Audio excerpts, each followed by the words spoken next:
One thing I want to talk about that is very serious, and let me get that a little closer so you can hear me better. One thing I want to talk about is the way we treat people with disabilities today. The one I'm most concerned about is epilepsy. Now, why would an intelligent person like me be talking about something like epilepsy?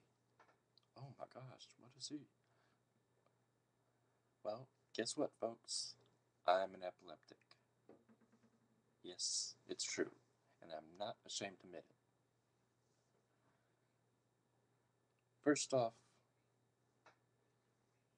just because we have epilepsy does not mean that we cannot do hundreds and hundreds of things, be it video, got video employee to, I don't know, banker or doctor or whatever. Give us a chance once in a while. I mean, come on. Just because you're a big company does not mean you cannot make allowances every now and then for a person who might have a seizure and then he has to be out the next day or two. Because when us epileptics have seizures, it's the best way I can describe it to those who are non-epileptics is it's like having a thunderstorm or several thunderstorms right inside your head. And the reason we need to our have like a day of rest or so to get back on track is because seizures involve, I guess you would say in layman's terms, it activates every single neuron, neuron or nerve ending. Try to picture have everything being aware to you all at once and then just kaput. I mean, every single sense activated. I mean, we only use, I think it's said, a tenth of our brain. And if you have every sensory thing, it's like a sensory overload. Every sense, everything's activated. It's like running a mile marathon in a second. That's what your body feels like. So, make allowances for us. Don't cut us out.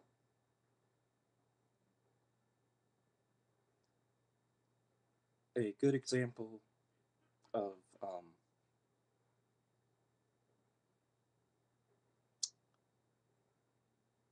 a conversation I had with a person one time was 10 or 12 years ago.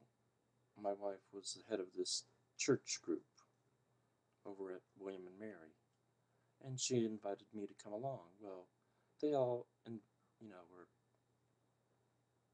introducing themselves and saying, "Hi, we'll say Ted or whatever, and I do such and such." And it came up to me, and I said,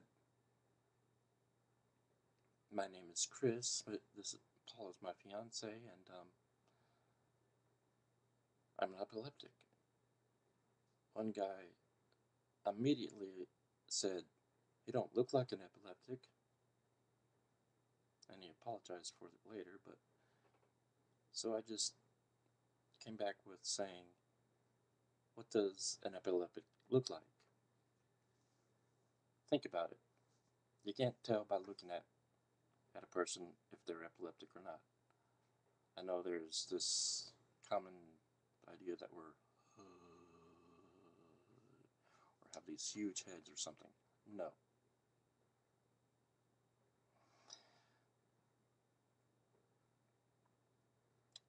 We're normal people, and if we're lucky enough, we can have it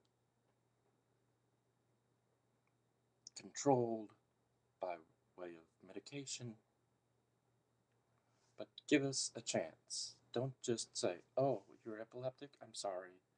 Or make up some lame excuse like, we're not hiring right now. And then turn around and say, oh, yeah, Mr. Smith? Yeah, you're hired. Believe me, we know why you don't hire us.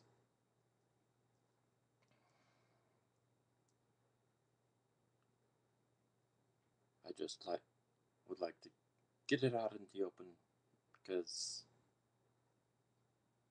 we've been treated so bad. Yet another along. It's one of the major disabilities that that no one can believe you have because you look so smart or you look so good or bullshit. Yes, I said it. BS.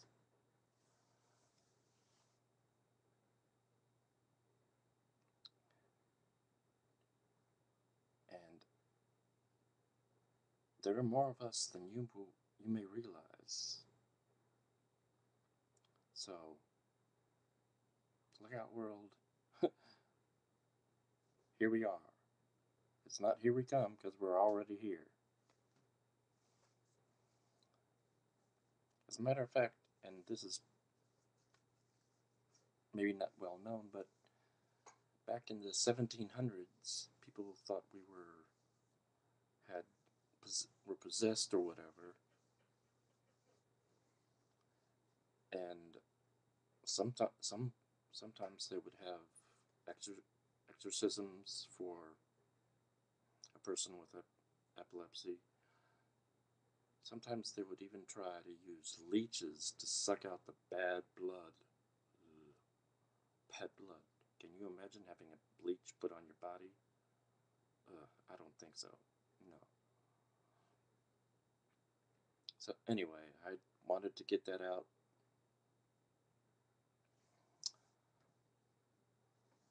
In the open because I'm not ashamed of being an epileptic. And if you're an epileptic and looking at this video, there's no need for you to be ashamed either. If people can't accept you for who you are, then tough to bullies. Thank you for your time.